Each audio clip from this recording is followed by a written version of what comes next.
So hi everyone, thank you for having me. I'm here to talk about Health Sentinel, which is a mobile crowdsourcing platform for self-reported surveys that provides early detection of COVID clusters. And this is again at the beginning of the pandemic in San Luis Potosí, a state in Mexico.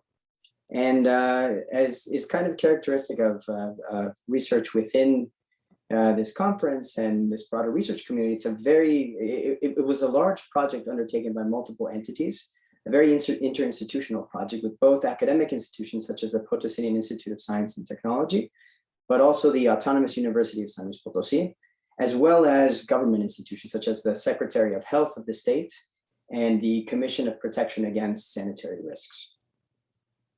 And so just a brief overview of the talk. I'll begin by giving a bit of context with regards to how the Health Sentinel, and I'll often be using the acronym in Spanish for Health Sentinel, which is CDS.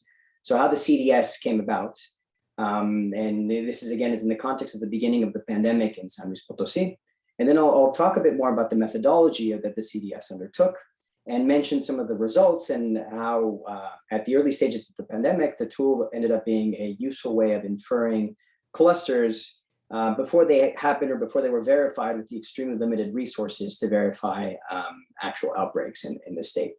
And I'll reflect a little bit on this entire process or the environment that gave rise to this collaboration between research and policy, while also giving some future directions and current and future directions that we're undertaking beyond this initial scope of the project, which we've studied for now. And so just some initial context. So some context on San Luis Potosí. My home state. It's located in central Mexico, and it's a medium-sized state population-wise of the country, with a population of roughly 2.8 million individuals, split into 4 different areas of the state: the Altiplano area, Centro, where San Luis Potosí, the capital city, is, and ending with the Huasteca region, which is a more jungle region with higher presence of indigenous communities. And the capital of San Luis Potosí is a population of roughly 1.2 million, where the bulk of the focus of the study will be in the capital of San Luis Potosí, in the metropolitan area. And to give some context on the early pandemic in San Luis, the temporal scope of this study is what is now actually eons ago in COVID time, but is from March to August 2020, where the platform that I'll get into more detail soon collected information, and we studied the platform data from the scope of April to August of that year. And in Mexico, although there had been confirmed cases for as late as February, a nationwide health emergency wasn't declared until April. And at this time of this study, there had been roughly 650,000 confirmed COVID cases, 450,000 recoveries, and roughly 70,000 deaths, which gave rise to and the key parts here being the final 2 bullet points of this list, that the case fatality ratio at the time was very high for Mexico, 10%, the second highest in the world, and there was an extremely low testing rate.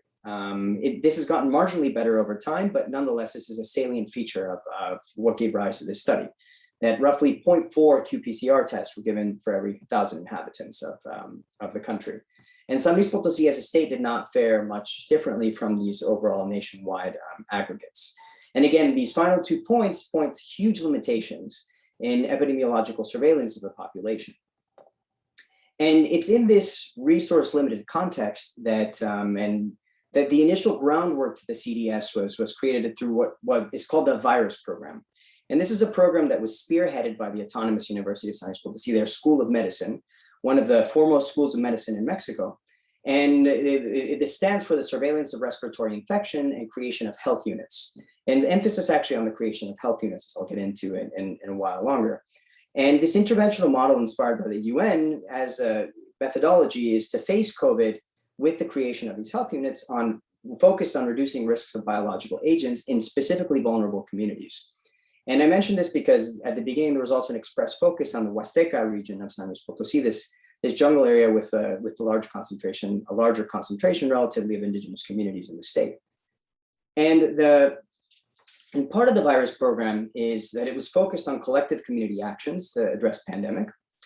And there was an accumulated risk approach. And all of this, the key tool in this accumulated risk approach was a multimodal vulnerability index that was created by epidemiologists and local doctors to roughly correlate with specific incident or the risk that an individual has at a moment of time for respiratory infection, and not necessarily COVID.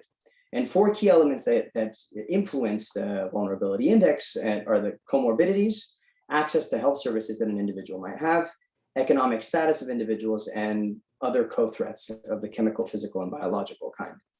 And originally this vulnerability index, through task forces from the Autonomous University of San Luis Potosi's medical school, was implemented at a community level at different regions around San Luis Potosi.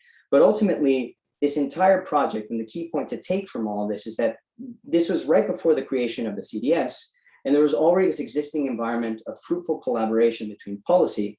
And in all this, I failed to mention that a large portion, a key pillar of this virus program, in addition to the UASLP, was the Secretary of Health of San Luis Potosi, known by SSSLP. And so already there was this confluence of policy and practice prior to the creation of the CDS.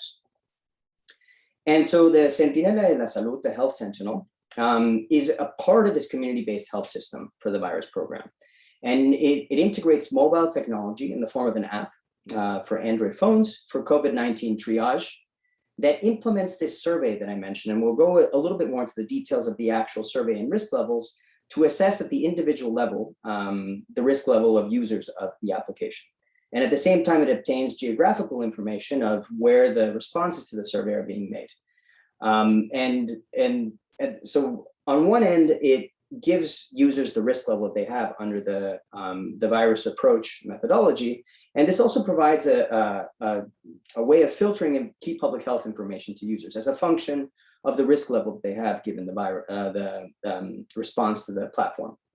And ultimately, the core components of the system are a backend for the logic and data flow control, the mobile app that I mentioned, and also this front end that provides a funnel of this public health information, and also some geographic information on different risk levels across the state. And all this information, of course, is maintained privately in a supercomputing center that exists at the EPCIT under compliance with the highest standards of Mexican law. And so now we can go into a little bit more of the details behind the actual survey and the methodology of the CDS.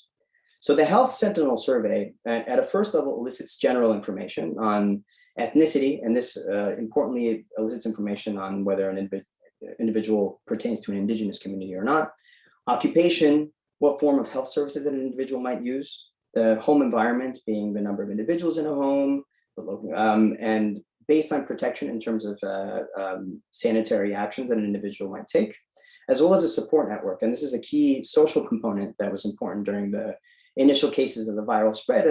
You can think about this, whether an individual can self-isolate or not, or they have a support network or not. And in addition to this, the risk survey, which is in this table on the left, had questions, 8 main questions on 3 different categories that focused on contact factors, whether individuals had contact or had been outside of the state in a certain amount of time, in signs and symptoms of respiratory illness, and the potential risks or comorbidity factors that the individual might have. And as a function of these questions and the answers, on the right-hand side, we have the actual risk level assigned. And this is the function that was created by our medical team and our epidemiological team as a way of triage and as a way of filtering public health messages, again, in the early stages of the pandemic. And the front end of the users of the app looked something like this, where you have, this is actually the San Luis metropolitan area, and there are instances of different risk indices in different locations and quantities that a user can see. And the interesting collaboration here with the public health authorities was that actually we obtained access to retroactively understand how this compared to the tests that were actually done for qPCR in this initial period of the pandemic. And in these initial months, remember I mentioned there was very limited testing. There were roughly 10,000 tests that were administered in these initial months of the pandemic. And we split our study into 2 epochs, the first being from April to May, and the rest from April to the end of July, the full duration of tests that we obtained. And of these 10,000 tests, roughly 9,500 had known postal addresses that we could correlate a specific geolocation to. And the tests also included demographics, date when symptoms started, and when the diagnosis was confirmed. And from this, we can extrapolate several actual clusters of COVID that had happened during the study period. And so the key statistical question that we're looking at is based on the fact that, like influenza, COVID-19 spreads in clusters. And on the left, we see, and we'll delve more into the visualization of the data that we obtained over the course of these 4 months. But the statistical questions that we ask ourselves are, first of all, are the data points homogeneously distributed? And again, this is going back to trying to find clusters in the first place. And if not homogeneously distributed, then can we at least, are they distributed according to the population density or some other distribution that might represent the inherent bias in the responses that we might see from the app in the first place? And beyond this, once we see whether this is the case or isn't, we can see if there are statistically significant clusters and if they persist over time. And so with these questions in mind, we can go into the results and what we saw over these 4 months of initial data. And well, the first kind of core overall participation results is that we had roughly 1,500 responses of the survey of the app in this initial stages of the pandemic, roughly split halfway through men and women. And with, again, we have this bias of a younger age of responses. Roughly the average age of responses is around 33 years old. And here we can see the frequencies of the responses of the different levels of risk that were categorized according to the function specified by the virus program and the Secretary of Health of the state. And what the first salient feature of this is, of course, that the bulk majority of cases are of the no risk category of the multiple different risk categories that we can have, roughly 78%. And then the remaining 20% are split throughout the lower to extremely high risk categories of the survey answers. And again, I present this here, but I refer all of you, in case you're interested, to more nuanced information to the full version of the paper, which we have online.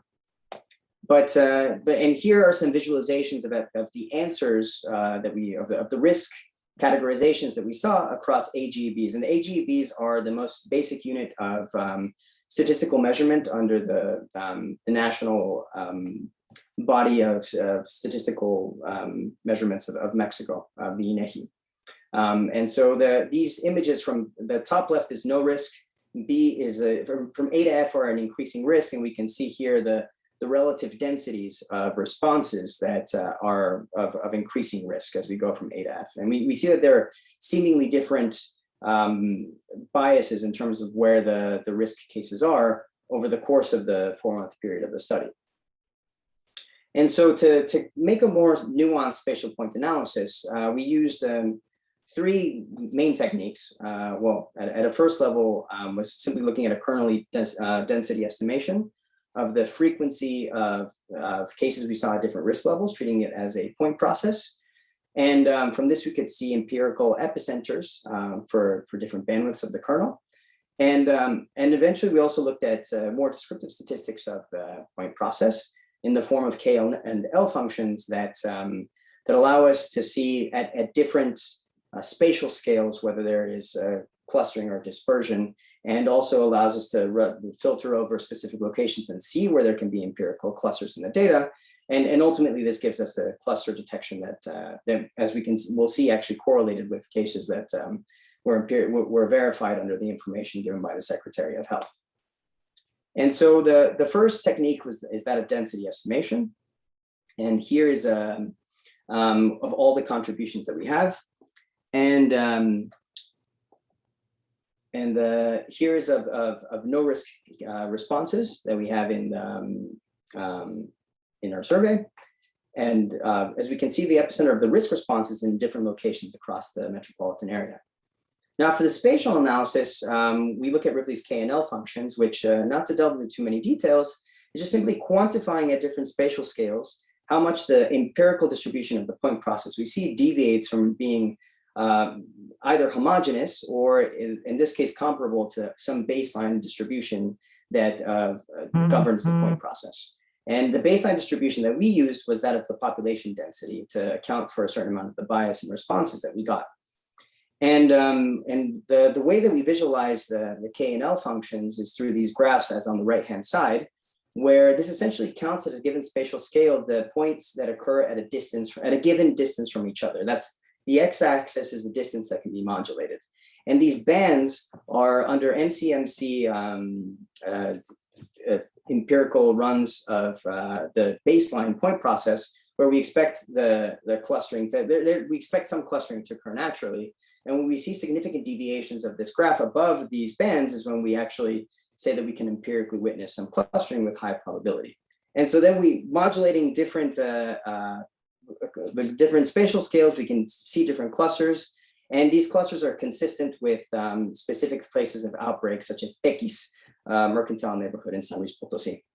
And so the final key takeaways is that there is strong correlation between these verified cases, and this is a potential useful predictive tool in early stages of the pandemic when there are very few resources. And we're in current iterations of including this form of triage with other diseases that can occur naturally in winter months of the pandemic.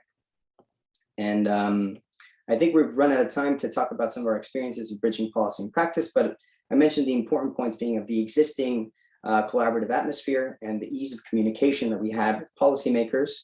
And finally, just some future steps. We have data that we're analyzing from this past year, and we're turning this into a tool that can inform policy in real time for other forms of resource allocation as well. And hopefully we can inform vaccination campaigns and extend the functionality of this tool as a public health communication tool. Again, focusing on community-based approaches as in the spirit of the virus program. Thank you so much. And if you have any questions, please feel free to find me in Gather or shoot me an email.